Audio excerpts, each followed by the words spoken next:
Welcome to the latest video, and in this video short, well, what we're excited to announce is the publication of the Six Sigma Black Belt Handbook.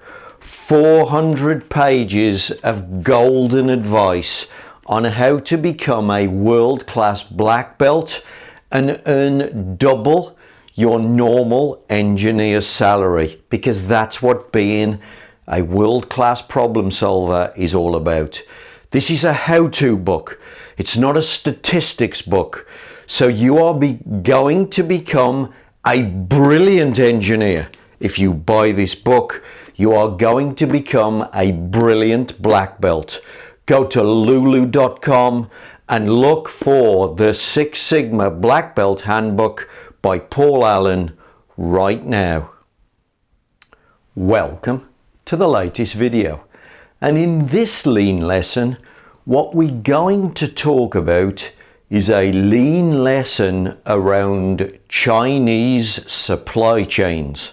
Okay, how do you make the ordering of Chinese parts lean?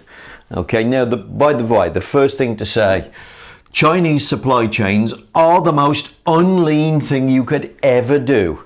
I know none of you have got the biggest, most expensive warehouse sitting just down the road from your factory because of your Chinese supply. All right, so we're going to look at Chinese supply and how lean would deal with this. If you've really got to go with Chinese supply chains, here's what you do. Now, remember, these lean lessons, they're all about standard work. Okay, so standard work. Here's what we do for Chinese supply chain.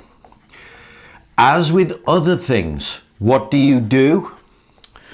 You look at the average demand for the last 12 months. So you go 12 months. You go for the demand for a single piece now. So for a single product, single piece, you look at 12 months demand and you work out the average weekly demand. Now, if you could do this, and I'm not a buyer, so I don't work in purchasing department. I don't know how easy it is to get deliveries from China. Can't imagine it's that easy. Personally, what I would do, I would order that amount every week from my Chinese supply chain. That's what I would do. And if I could get them delivered every week, that's the way I would do it. But I'm guessing that I can't do it weekly, so I'm probably going to aggregate this up into a monthly figure. So I've got the average monthly demand, and then I order it every single month. Standard work. I don't deviate from that. I don't think about it. I just make no deviation whatsoever, because if you deviate and try and use your skill, it isn't standard work. It becomes your skill again. So just do this. Now, what is it you're trying to achieve? What you're trying to achieve is this. Think about your supply chain. In China, we have the factory. So of course, what are we trying to get? We are trying to get the factory working on 1 month's supply.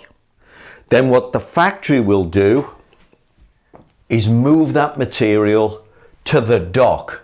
So now we have the warehouse potentially, or the storage yard, waiting for the ship that's got 1 month's material. Then what have we got?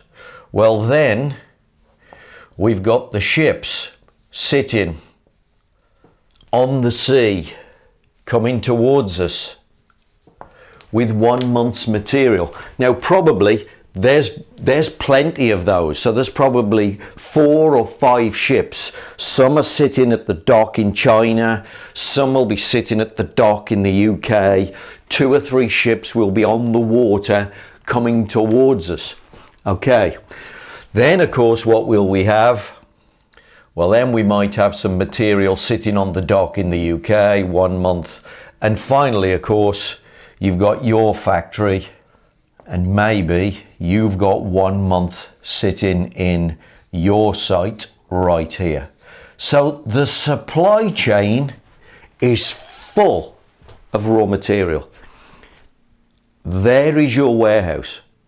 Your warehouse isn't your off-site warehouse.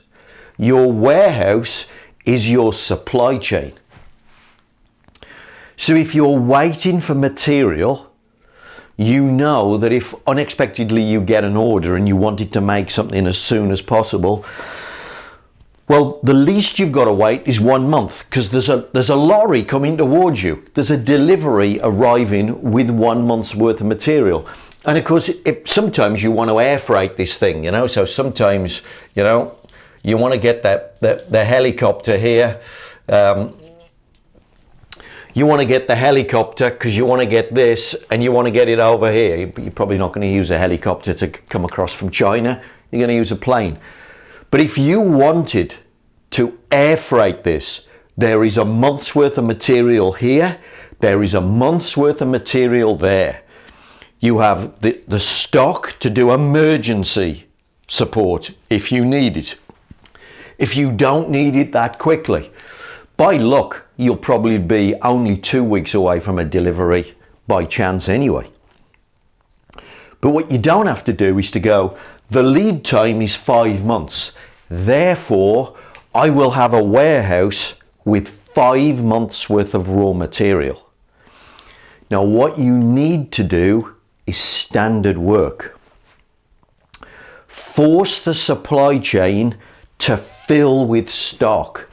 The supply chain is your warehouse.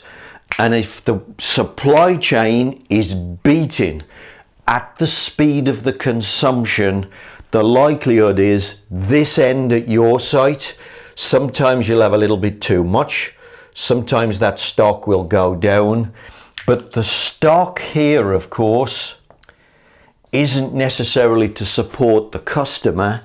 What the stock here is it's your shock absorber. So the stock here is a shock absorber that goes slightly up and down to deal with the variability in the demand for your product. But you've got to do standard work. Work out what the standard demand is. Place that order as a standard order on the supply chain. Let the supply chain fill, and then the supply chain becomes your warehouse. You can get rid of your off-site warehousing and make more money. That is standard work for Chinese supply chains.